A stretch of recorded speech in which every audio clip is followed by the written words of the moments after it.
नमस्कार मंडळी, मी निलिमा टिळक. निलिमाच्या चॅनलवर आपलं मनपूर्वक स्वागत आहे. आज आपण पाहूया एक चमचमीत आणि झणझणीत अशी रेसिपी, कांद्याचं भुजणं. कांद्याचं भुजणं करण्यासाठी मी इथे 3 कांदे व्यवस्थित सोलून त्याच्यामधला इथे देखाजवळचा जो भाग असतो तो काढून घेतलेला आहे. 2 बटाटे घेतलेले आहेत आणि 2 वांगी घेतलेली आहेत. वांगी अगदी ऑप्शनल आहेत. तुम्हाला वांगी आवडत असतील तरच तुम्ही या रेसिपीमध्ये वांग्याचा उपयोग करा. आता प्रथम आपण बटाट्याचे काप करून घेऊया. बटाट्याचे काप करण्यासाठी मी इथे ह्या प्रकारची किसणी घेतलेली आहे, कारण यामध्ये आपल्याला थोडेसे जाडसर असे काप हवे आहेत. अगदी पातळ काप करायचे नाहीयेत. हे पहा, असे थोडेसे जाडसर असे काप करून घ्यायचे आहेत.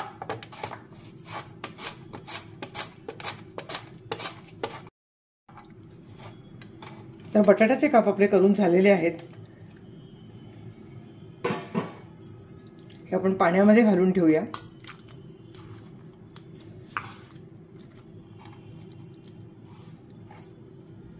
वांगी स्वच्छ धुवून घेतलेली आहेत. आता आपण वांग्याचे काप करून घेऊया. वांग्याचे काप सुद्धा थोडेसे जाडसर असे करायचे आहेत.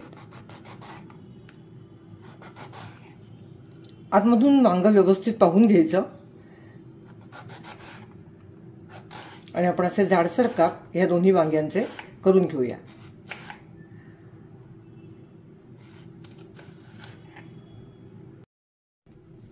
वांग्याचे काप पण आपले करून झालेले आहेत. आपण हे पण पाण्यात घालून ठेवूया, कारण वांग पटकन काळं पडतं.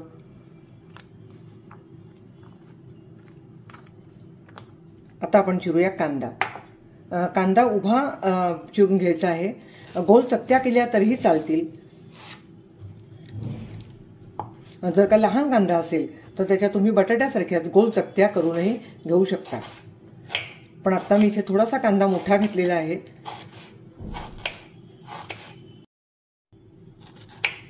कांदा चिरून झालेला आहे.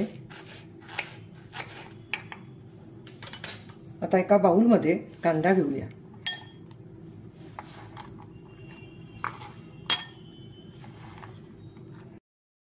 कांदा बाउलमध्ये काढून घेतलेला आहे. आता बटाट्यामध्ये जे पाणी आहे ते काढून टाकण्यासाठी बटाटा एका चाळणीवर उपसून घेते आहे. थोडा वेळ बाजूला ठेवूया. आता कांद्यामध्ये मीठ घालते आहे.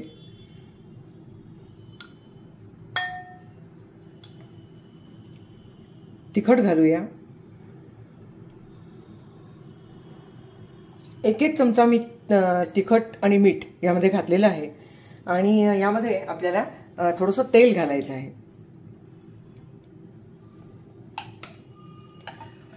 आणि अर्धा चमचा चिंचेचा कोळ.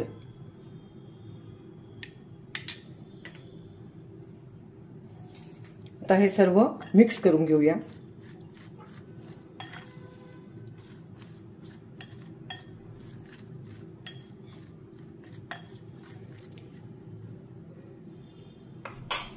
मी हाताने मिक्स करत आहे, म्हणजे सर्वत्र आपण जे पदार्थ घातलेले आहेत ते कांद्याला लागतील.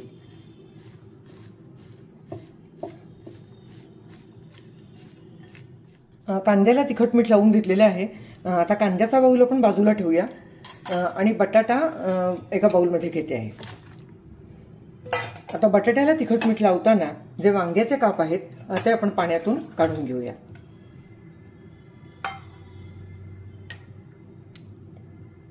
एक चमचा तिखट,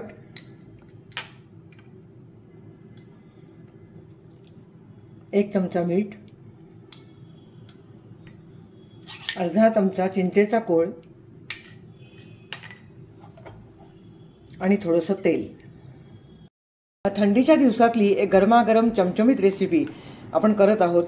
आता बटाट्याला हे सर्व तिखट मीठ लावून झालेलं आहे. याचप्रमाणे हे सर्व पदार्थ वांग्याच्या कापांना लावून घेते. तर आता कांदा, बटाटा आणि वांग्याचे काप याला तिखट मीठ, तेल आणि चिंचेचा कोळ असं लावून घेतलेलं आहे. आता ह्या भाज्या आपल्याला 5 मिनिटं अशाच मुरत ठेवायच्या आहेत. आता पाहूया बाकीचं साहित्य. गरम मसाला, जिऱ्याची पावडर, धन्याची पावडर, काश्मीरी लाल तिखट आणि आलं आणि लसूण याची पेस्ट आहे. याच्यामध्ये मिरचीचा वापर या रेसिपीमध्ये अजिबात करायचा नाहीये. लाल तिखटाचा रंग आणि चव याला पुरेशी आहे. ही रेसिपी खरं तर नॉनव्हेज आहे. सिकेपी लोकांच्या खाद्य संस्कृतीतील ही अशी फेमस डिश आहे आणि त्याच्यामध्ये कोलंबी या माशाच्या प्रकाराचा उपयोग केलेला आहे. पण आज ही डिश मी तुम्हाला व्हेजिटेरियन लोकांसाठी बनवून दाखवते आहे. आता आपले कांदे, बटाटा आणि वांग हे 5 मिनिटं मुरू दे, मग आपण फोडणी करूया. पातेलं तापत ठेवलेलं आहे. याला लंगडी असं म्हणतात. हे थोडंसं पसरट आणि थोडंसं उभट असं भांडं आहे. कढईचं भांडं घेतलेलं आहे आणि थोडंसं ह्या रेसिपीसाठी जाड तळ असलेलं असं भांडं घ्यायचं. आता आपण तेल तापत टाकूया. या रेसिपीसाठी तेल थोडंसं जास्त लागतं. आमटीच्या 2-3 पळ्या मी अगदी सहज म्हणजे लागेल आपल्याला तेल थोडं घेतलेलं आहे.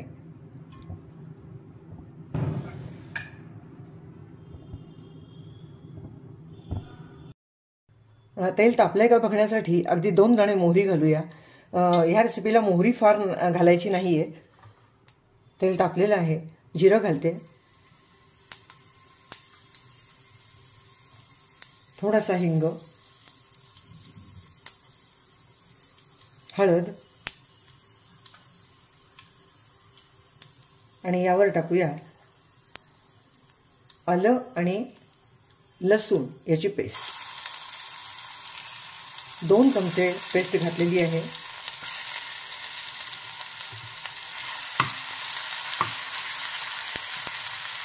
पेस्ट चांगली परतून घेऊया.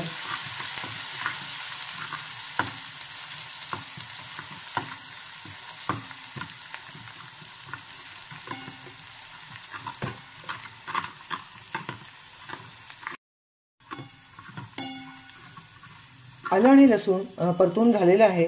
आता यावर आपण प्रथम घालूया कांदा.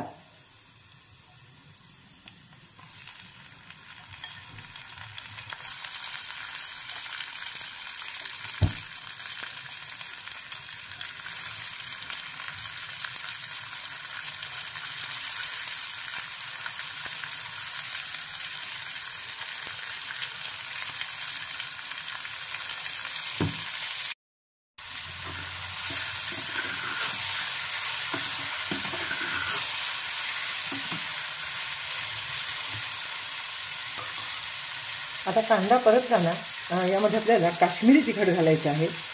हे मी रंगासाठी घालते आहे.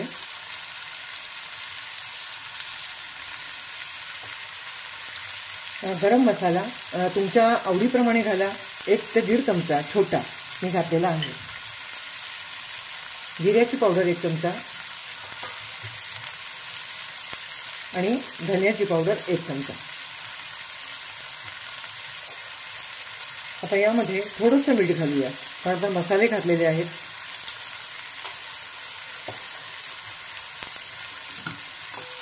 आणि कांदा अगदी फार शिजवायचा नाहीये, फक्त मसाले व्यवस्थित मिक्स होईपर्यंत कांदा परतून घेऊया. यामध्ये तुम्ही मालवणी मसाला किंवा सिकेपी मसालाही वापरू शकता, पण मी आज फक्त गरम मसाल्याचा इथे वापर केलेला आहे.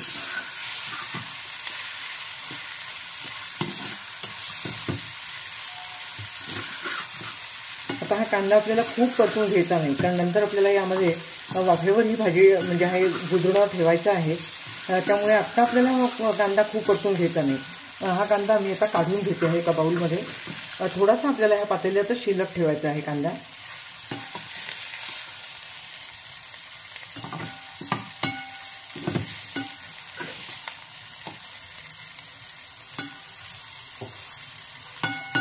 आता मी गॅस बारीक केलेला आहे. आता यावर बटाट्याचे काप लावूया.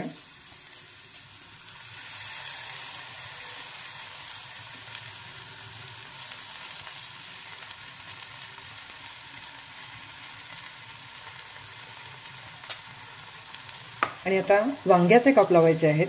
वांग्याचे काप लावताना आपण जे तिखट मीठ त्याला लावून घेतलेलं आहे, तर थोडंसं हे तांदूळाच्या पिठामध्ये हा काप मी बुडवून घेणार आहे. तांदूळाच्या पिठामध्ये मी थोडंसं मीठ घातलेलं आहे फक्त, कारण तिखट आपलं व्यवस्थित लावलेलं आहे कापांना. तर या वांग्याच्या कापांना फक्त थोडंसं मी मीठ लावलेलं आहे पिठासाठी, आणि त्याच्यामध्ये बुडवून हे काप मी इथे ठेवते आहे.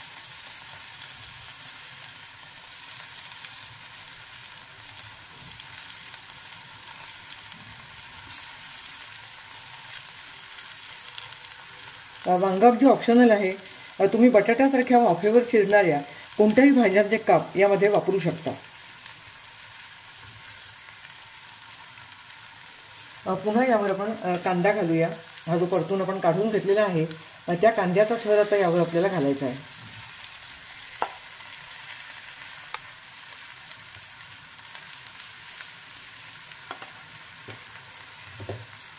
पुन्हा यावर बटाट्याचे काप लावूया.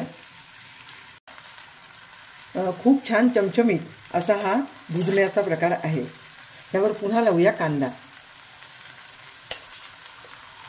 आता यामध्ये जे तेल आहे ते पण आपण सर्व यामध्ये घालूया.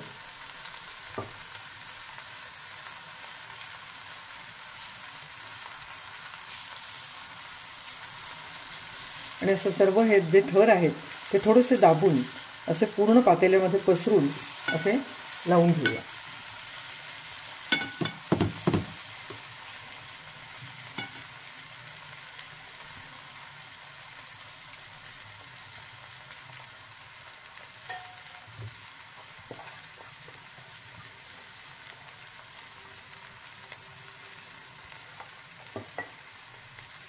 थोडंसं हे बटाट्याच्या कापांमधलं जे पाणी शिल्लक आहे ते पण मी अगदी थोडंसं वरतून घालते आहे कढईने.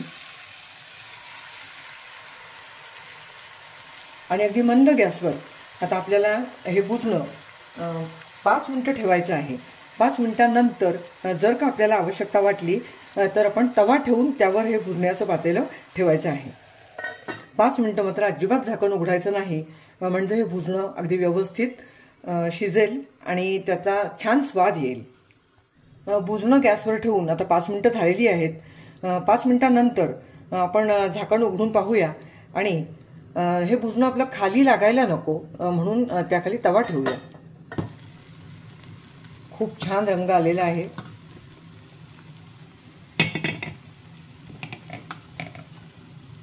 पुन्हा झाकण ठेवूया. गॅस थोडासा मोठा करते म्हणजे तवा चांगला तापेल. त्यानंतर मग पुन्हा मी गॅस थोडासा मध्यम करणार आहे. तवा चांगला तापलेला आहे. गॅस बारीक केलेला आहे मी आता. आता हे भुजणं तेलाच्या वाफेवर चांगलं शिजलं पाहिजे आणि तळामध्ये थोडंसं ग्रिल झालं पाहिजे. तर त्यासाठी आपण मंद गॅसवर हे भुजणं अजून 15 मिनिटं ठेवूया. भुजणं होण्यासाठी अजून एक 5 मिनिटं आहेत. तोपर्यंत आपण हे घरच्या दह्याचं अधमुरं ताक घुसळून घेऊया. ताक म्हणजे एक उत्तम पेय आहे, पाचक आहे, अन्नपचनासाठी मदत होते आणि आपण जेव्हा काहीतरी झणझणीत खातो त्यावर ताक पिणं अतिशय गरजेचं आहे. आज मी ताकामध्ये फक्त थोडंसं काळं मीठ घालणार आहे. बाकी कोणताही मसाला किंवा आल्याचा वापर मी आज ताकामध्ये केलेला नाहीये, कारण आजची आपली रेसिपी अगदी झणझणीत आणि चमचमीत आहे.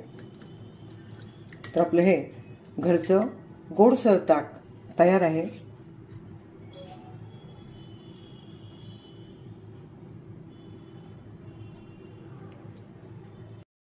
आता 5 मिनिटं झालेली आहेत. आपलं भुजणं तयार झालंय का पाहूया. वाव, खूपच छान रंग आलेला आहे. स्वाद तर इतका घरभर छान दरवळतो आहे. बटाटाही शिजलेला आहे. भुजणं आपलं तयार आहे. गॅस बंद करते.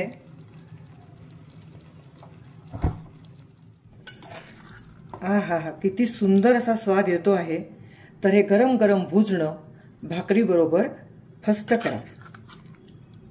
अगदी आपल्या घरातल्या साहित्यातून होणारी आणि सहज आणि सोपी अशी ही रेसिपी आहे.